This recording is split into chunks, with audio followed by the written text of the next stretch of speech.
Welcome to the second day's afternoon session of the Aby 150 conference, and I'm just here to introduce our two moderators and respondents of this afternoon, which is Giovanna Tarja from the Ludwig-Maximilians-Universität in Munich, and Hans Christian Hoeneß, who is a colleague at the Warburg Institute, also a member of the Bilderfahrzeuge project, and I hand over to them now. Thank you, Claudia, and I'm delighted to be introducing Professor W.J.T. Mitchell, who teaches art history, literature, and cinema at the University of Chicago.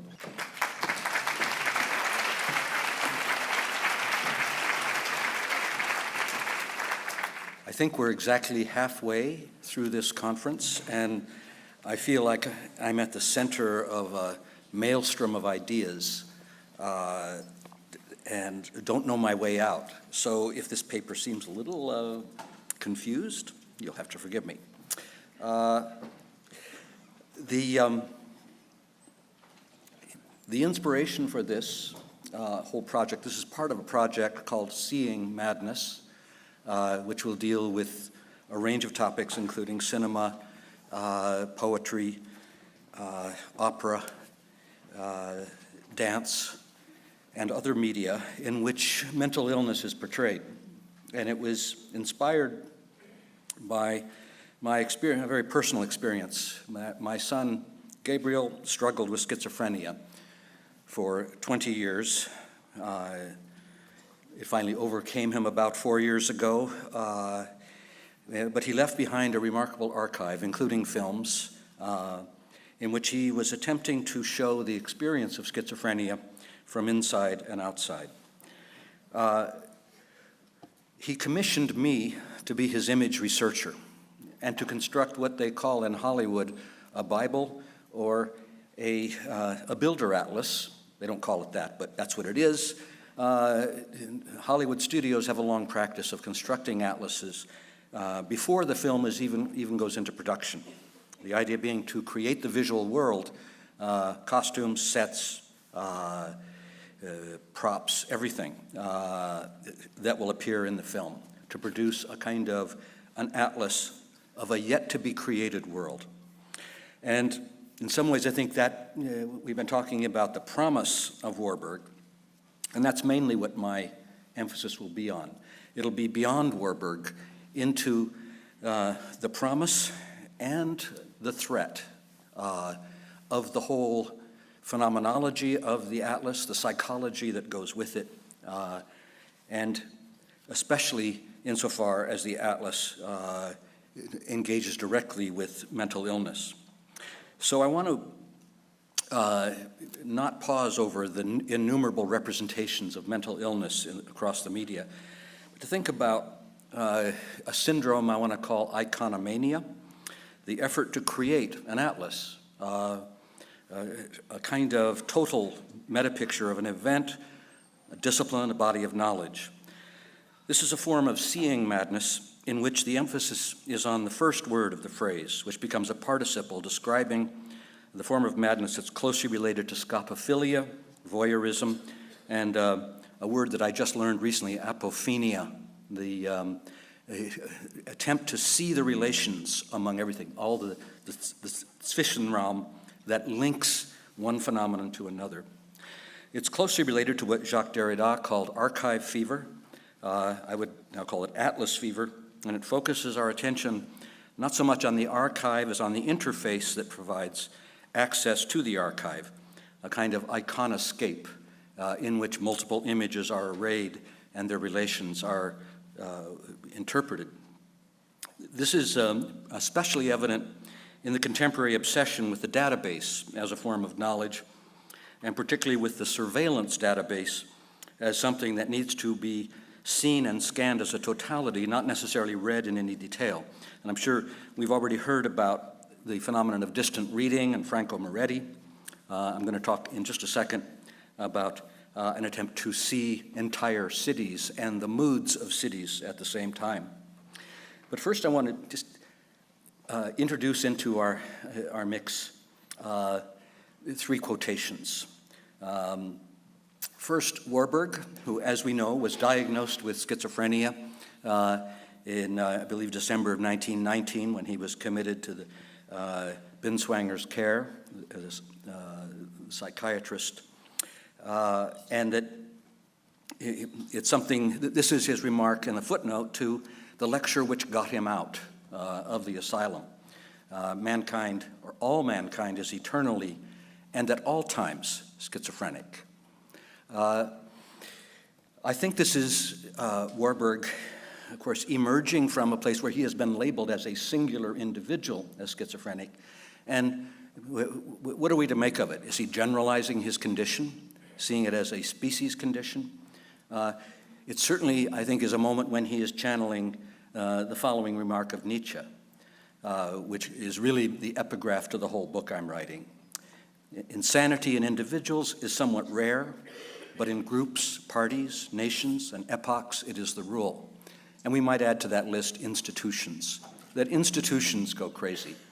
And that I think the reason the Leviathan is named the Leviathan, that the state is not only a person, but also a monster, and a very violent monster is that it's entirely possible for a state to go mad. In fact, I think in some ways the state I come from, the United States, is in deep danger and needs some kind of radical therapy at this moment.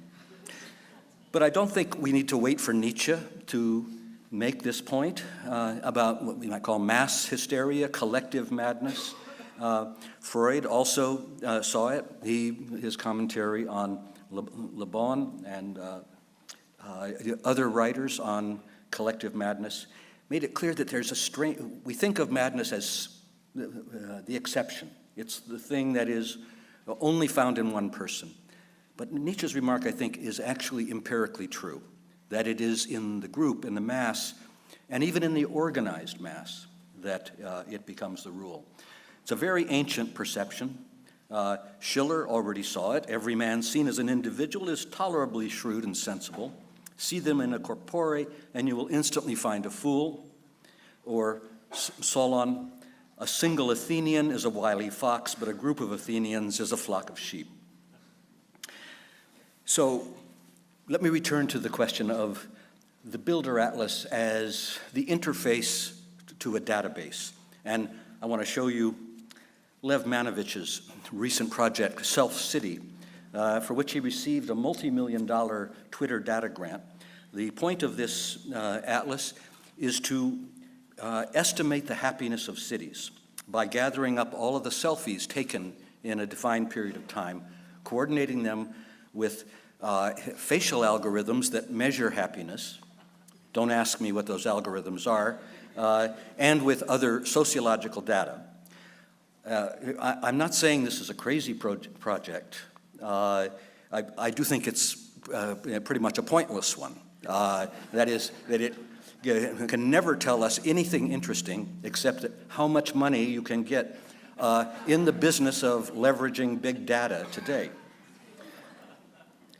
A more interesting project that involves a moving atlas is the famous T-Visionarium pioneered at the iCinema Center in Sydney, Australia, which assembles an array in an elliptical room. I'm sure Warburg would be pleased with that.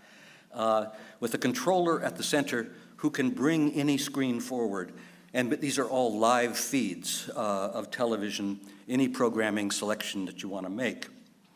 So, but the T-Visionarium, its brochure, contains photographs of self-representation of the project. This one is what I would call the moment when the controller is in control. But they also recognize something I think is extremely important about the array of multiple images, what Walter Benjamin called the aesthetics of distraction, and perhaps even more the aesthetics of delirium.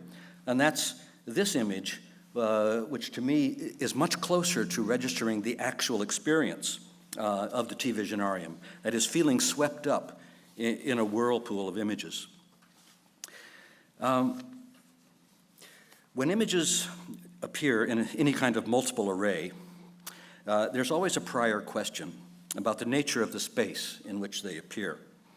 And this comes back, I think, to the paper we heard yesterday about hieroglyphs and diagrammatic spaces. Are we looking at a highly regular and regulated space, like the grid, which structures a Google image search, or the array of selfies that constitute Lev Manovich's self-study database?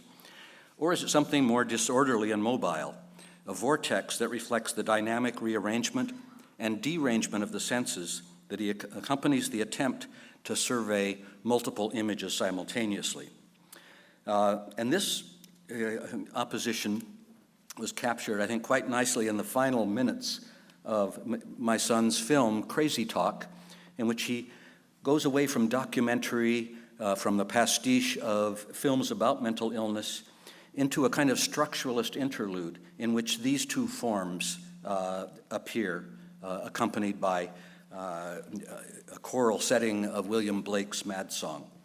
One is what he called the grid, the other the vortex, and of course he associated them, at least at first glance, with something like rationality and madness, or order and disorder, the careful structuring of a space, and the dissolution of structure. On the other hand, the meaning of these things can be changed, and Gabriel, being, like his father, someone imprinted by William Blake, the grid could easily be seen as prison bars, and the vortex as a moment of transformation and transition. So my aim is here, insofar as it deals with the space in which images appear, is an attempt to explore a gray zone between the grid and the vortex, or the dialectical relations between method and madness in disciplinary forms of madness, of knowledge, sorry. Easy to make that mistake, isn't it? Because most of what we've been saying, and I think Warburg probably infects us with this presumption, that when we talk about madness, we're talking about emotion, what psychiatrists would call mood disorders or affective disorders, extreme emotions, passions, the whole content of the pathos formal. But there is another form of madness which is equally important, and it's much more associated with schizophrenia, and that is the thought disorder. A thought disorder is not necessarily emotional. It may be, in fact, quite calm, and it can produce a kind of rational madness, which is filled with a methodical certainty. So I hope you'll see that thought and mood, for me, it's the possibility that Warburg was involved in a thought disorder as much as in an emotional disorder that might be a key to whatever kind of madness he was afflicted with. This, by the way, if you're interested in following up on Gabriel's work, this is his website, still growing, which has Crazy Talk and other films on it. So let's begin just with a glance at what is perhaps, to all the art historians here, the most familiar example we have of a disciplinary grid, and that is the PowerPoint array itself, the descendant of a previous thing called the slide table, which I never mastered, and I don't think I've mastered this either, but at least it makes it easier to find your slides, and certainly much easier to rearrange them.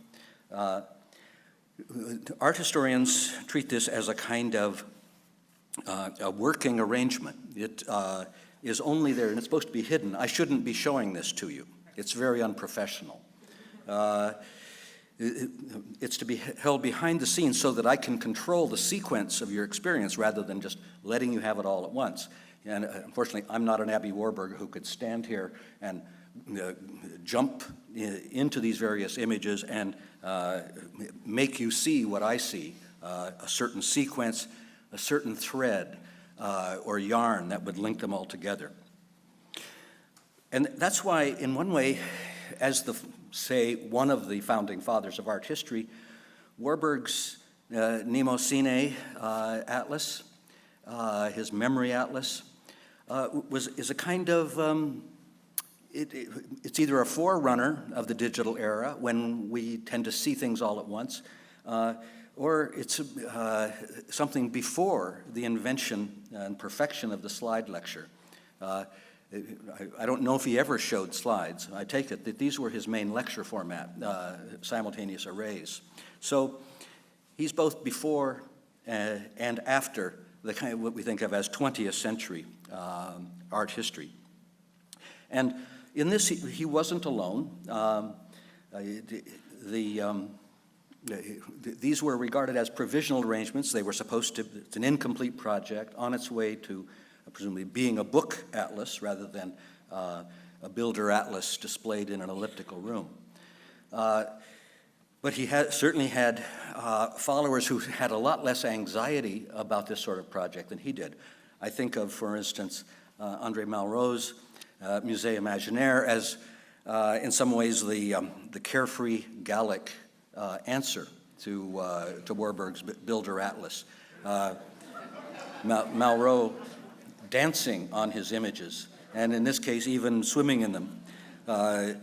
I've been told that Jakob Burckhardt, one of the inspirations for the Builder Atlas, felt sometimes that he was drowning in his images. That doesn't seem to be a problem for Malraux. There's also something I'm going to try to treat relatively quickly, and that's the way in which the atlas is shown as an exhibitionary framework rather than being congealed into a book for sequential reading or into a slide lecture. Most famously, probably Gerhard Richter's atlas, or Hanna Darboven, or Walid Ra'ad, who even goes so far as to impersonate as if he's a collective or institution in himself, the Atlas Group, cataloging all of the exploded engine blocks in cars during the Civil War in Lebanon. Or this remarkable riff on the whole idea of the multiple display, Alan McCollum's Surrogate Pictures, in which he simply alludes to the practice of simultaneous display of multiple images, but leaves out the images. Only the frames appear. So it becomes a kind of sculptural relic, or what I would call as if a world had come in the future in which all the images had disappeared and only their supports were left behind, as if they were fossils of the age of images, a world in which all the images, all the pictures have gone dark. And while I'm taking you on a quick tour through visual artists' use of images, art historians' use, I want to remind you, I'm not going to dwell on this, but I want to remind you of everyday life and the space of domesticity simply by revealing the display on my own refrigerator door at home, which is, in its way, I think if I ask for a show of hands here, I'm willing to wager that 90% of you have made a Builder Atlas of this kind on your refrigerator. And it is quite strictly a memory atlas. It's covered with souvenirs, mementos, all held instead of the cork board or being pasted up, they're held in what I would call a magnetic field of memory.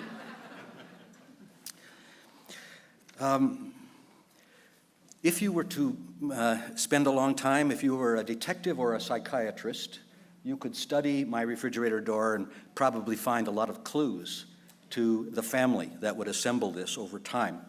But I'm not going to take you there.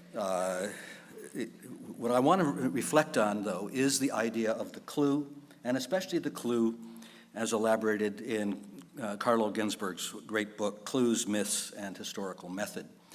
And particularly his remark about the art connoisseur who resembles the detective who discovers the perpetrator of a crime or the artist behind a painting on the basis of evidence that is imperceptible to most people.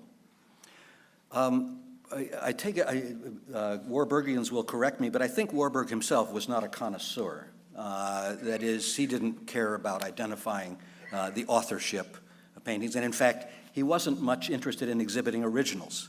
He liked the kind of dried out and grayed out images that would allow perhaps a more detached perception of these engrammatic images that affected him so deeply. So Ginsberg's remark, I think, is not quite directed at the Warburgian Builder Atlas.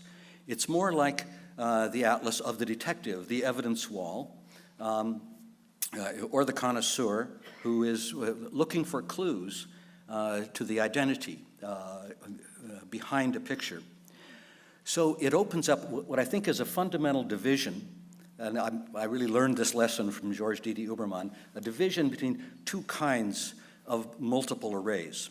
One is what I would call, Warburg's I would call hermeneutic, that it's an attempt to produce something in which an endless cycle of interpretation, reading, matching, finding genealogies and links goes on. But there's no notion that there is a criminal to be identified, unless, I mean, this might be my exception, unless that criminal might be that human species, which is, as he says, eternally schizophrenic.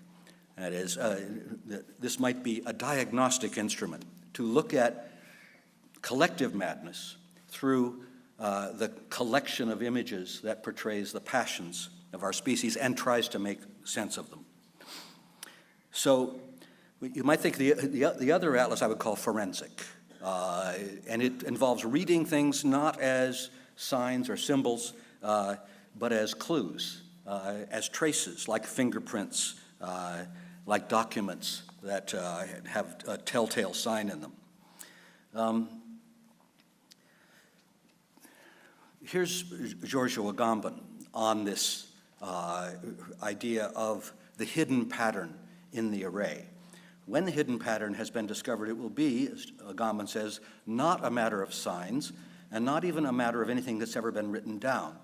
The detective, like the art historian, must learn to read what was never written, recalling here Hugo von Hofmannsthal's characterization of astrology, the reading of the patterns in the stars, what I think Walter Benjamin called a constellation that suddenly seems to make sense. So I hope you'll keep that phrase, reading what was never written, in mind as one of the important aspects. And I think this is one place where the forensic atlas and the builder atlas, the interpretive atlas, may have an intersection, because both of them involve not just reading the intentions of artists, or in the case of criminology, the intentions of the murderer, the criminal behind this wall of evidence, but a pattern that neither of them intended to show or leave behind, but nevertheless is readable, even if it's invisible to ordinary people like myself. The astrological metaphor, of course, would probably make, if Rainey Daston were still here, she would say, well, that's where the humanities go. The historian of science follows testing, proof, reliability, and verification. But I think that's too quick a move, and so I'm going to refute Rainey, even though she's not here, by citing this example from the director of paleontology at the British Museum of Natural History, who constructs digital arrays of specimens, of scans of specimens, in which the human eye could not make out what the difference is between these. Only a machine eye that measures every feature of these clamshells in 3 dimensions could possibly read their differences. That machine, however, coupled with dating, can rewind the evolutionary clock with the greatest precision over millions and millions of years. So it is a temporal diagram, an evolutionary sequence of specimens. So rather than consign all of our hopes to the humanities and figure that science has nothing to do with it, I think it's important that MacLeod is also in this kind of array, reading what was never written, or that was written only in the book of nature. And I would now transfer that intuition back to Warburg's Mnemosyne Atlas. The images in the atlas, as have often been noted, are not mere examples, but something more like windows into cases in a vitalist metapicture of the history of art. Gertrude Bing thought of them as psychic states that had been fossilized, so to speak, in the images. And the open secret in all of Warburg's images is that they're never properly understood as still, but rather as snapshots of a motion in life that has left the image behind as a clue. And in that sense, they are very much like film stills that in their human forms are signatures of passions or pathos formal encoded in engrams, which, again, to come back to Agamben, are neither signs nor symbols, but signatures. Agamben goes on to say, the nameless science that Warburg was unable to found is something like an overcoming of magic by means of its own instruments, an archaeology of signatures. But why does he talk about it as a science he was unable to found, and why is it described as a failure? The organizer of our conference, I think, has a very powerful answer, and it's very uncharacteristic in the world of Warburg studies to say this, but I think David Friedberg had a lot of courage to say it, when he noted that in the Builder Atlas, the images have little of their original force, and in their servitude to a genealogical encyclopedism, all are strangely and improbably drained. What Warburg's failed Builder Atlas, pathetic in its reliance on reproduction, foretells is the etiolation of contemplation, implicit in the modern multiplicity of images that can only be generated and made infinitely manipulable by the computer, which Warburg, schizophrenic as always, would have disdained and loved at the same time. Schizophrenic as always. What could that mean? Certainly not that he was confined to Binswanger's clinic, which that only lasted a few years, and according to the records of the staff, he was often lucid in the afternoons, taking tea with visitors. I want to take David literally as claiming that Warburg was always schizophrenic, even when he was lucid and rational. The Builder Atlas then has to be read not as a triumph of image science, but perhaps also a symptom of a certain iconomania and a pathology that's now endemic in the era of Google images and self-cities. This is a conclusion I think Warburg himself might have endorsed, given his conviction, to repeat, all mankind is eternally and at all times schizophrenic. That is, and I think he meant by schizophrenia not bipolarity, that was Kreppelin's diagnosis, the manic depression. Schizophrenia is about the shattering. Bipolar fits with the grid, the matrix. Schizophrenia fits with the vortex, when things fly apart. And of course, we now know there are a couple of digital Builder Atlases out here. This is the Angramma Atlas, a splash page, and there's also Christopher Johnson's Atlas at Cornell, which I think is more usable, but doesn't have such a nice, useful interface, a splash page like this.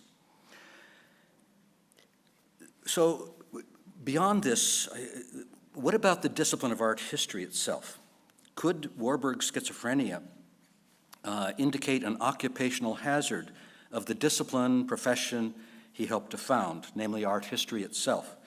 I believe earlier today Quentin Skinner said something about the way art historians are the least reasonable of professions. Historians, by contrast, eminently reasonable. But I think I presume the problem is our attraction to images, which carries us away.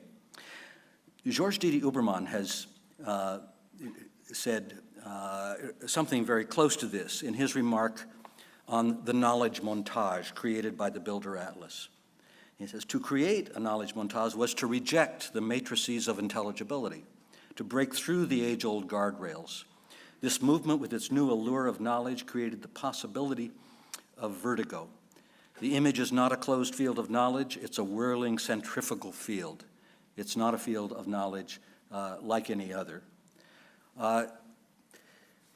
Carlo Ginzburg has speculated that the study of astrology and magic in the 13th and 15th century became dramatically entwined with the mental disorders which afflicted Warburg for many years, as if the effort to master rationally these ambiguous forces with their ties both to science and magic had to exact a tragic price in real life. I want to emphatically disagree with this reading. I think that Warburg's study of astrology and magic and of modern technology, of electricity, of lightning, and of the Hopi serpent ritual was what kept him in the world. What drove him out of the world was, I believe, World War I. He described himself as a seismograph of the soul, and it's clear that during World War I, he tried to create a kind of atlas of the war, which I take it is archived at the Institute, and to try to hold together his perceptions of the greatest catastrophe the human species, and certainly Europe, had visited on itself. I'm conscious of my time, and I have a couple film clips that I want to show you. The first involves a moment of the loss of memory and the attempt to preserve it. Christopher Nolan's great film Memento, which I think of as arguably the best film ever made about memory, involves an insurance investigator who is trying to find the murderer of his wife, but he's also suffering from amnesia. He can't hold on to his memories for more than 2 minutes. And as spoiler alert, I'm going to tell you that this is one of those more and more frequent detective stories in which the murderer you're looking for turns out to be yourself. But in the meantime, our detective is trying to hold his memories together, and here's just a very brief glimpse of how he does it.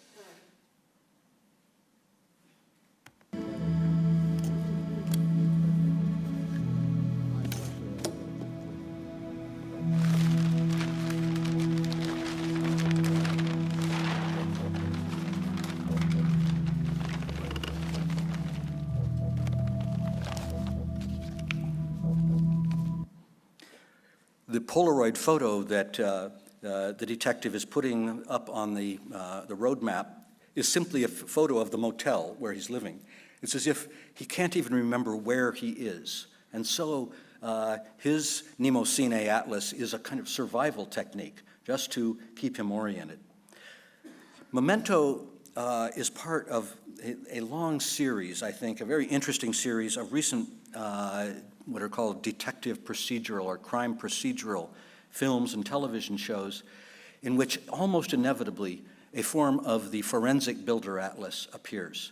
And for some reason, the detective heroine in these films is characteristically a woman. It's not like the old hard-boiled detective filled with irony.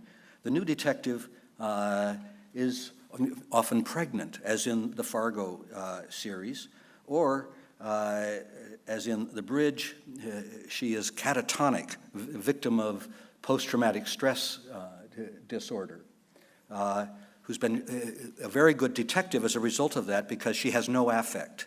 She can look at the most horrific crime scene and be totally unmoved while everybody else around her is horrified.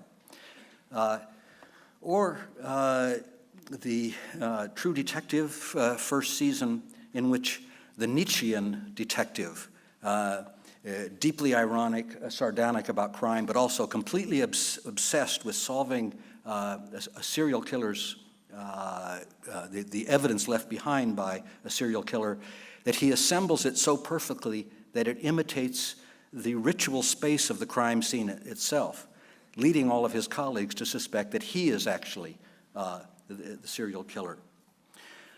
All of these forensic atlases, I think, are summed up in two recent New Yorker cartoons which came into this project like a kind of gift from the gods. This one first, showing the two cops in front of the bulletin board covered with evidence, and the uniformed policeman is saying, "They all lead back to this ball of yarn." I'm going to leave it to you. Maybe in the discussion period, somebody can explain to me why this is so hilarious, what it tells us about the relation of the atlas to the world, which it comes, because there is, after all, a little world, a ball of yarn, not tangled, carefully wound, and now being unwound in order to link, to produce the Zwischenraum between all of these items. But even more disturbing than this, it's as if the New Yorker thinks in sequences of cartoons, and so they followed it up not too long ago with this one, in which I asked myself, which of these is Warburg, is closer to Warburg? Is it the ball of yarn itself, or being entangled in your own ball of yarn as you unravel it? Is it a subjective or objective source that produces the linkages between the items of evidence? So I'm going to conclude with two final film clips that I think summarize my whole point as well, as much better than I can by speaking. This is from Homeland, and this is the moment. If you recall, in Homeland, the CIA agent, played by Claire Danes, has bipolar disorder, which turns her into a Cassandra figure. She sees the terrible things coming, but nobody believes her. This is also frequent with these detective procedurals. They can see the future by reading the patterns. And in this case, her colleague, Saul, finally gets it and sees what it is she has been seeing.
I'm not going to tell you what it is that Saul sees in this wall, except to give you a hint.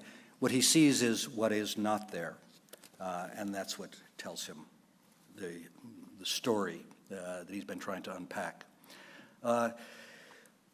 Apophenia in its purest form was represented recently in a film about the mathematician John Nash called A Beautiful Mind, in which the following clip appears. Nash, as you know, believed that he was being hired by the military to find secret messages in a random array of evidence from magazines and newspapers. Here, and his wife goes into his workshop to see what is going on.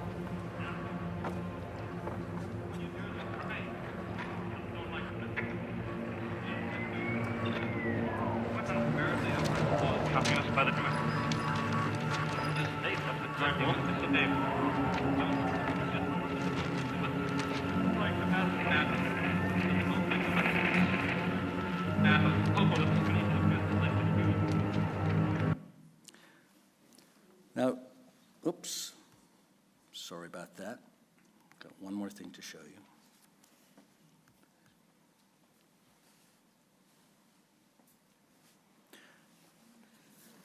Final shot of The Man Who Fell to Earth, starring David Bowie, Nicholas Roeg film, in which an alien comes to this world and tries to figure out the madness of the human species. What are we really about?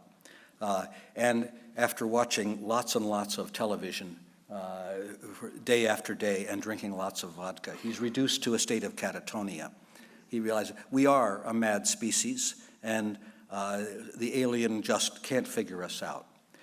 Now, I don't want to suggest that that's Aby Warburg's condition, but Aby Warburg had schizophrenia. He endured it, and miraculously, he came out of it, at least to the point where he could say, I am incurable. Yep. Almost done. So, but what was Aby Warburg's fantasy life like? What was the content of his illusions? I just have a speculation which I throw out to the Warburgians here, and it's not that of an alien who came to Earth and was driven mad by World War I and the craziness of our species, but a recollection of the very archive that mediated his own experience of the world. I think Warburg had an eating disorder, perhaps animated by his memories of the Curse of Atreus. He was certainly a Cassandra in his anxiety about anti-Semitism and the fear that his brother Max might be assassinated by the fascists. And above all, I think the figure he may have identified with would be Hercules, the one who substitutes for Atlas briefly and holds up the world and engages in the Herculean labor of the builder Atlas. Thank you very much.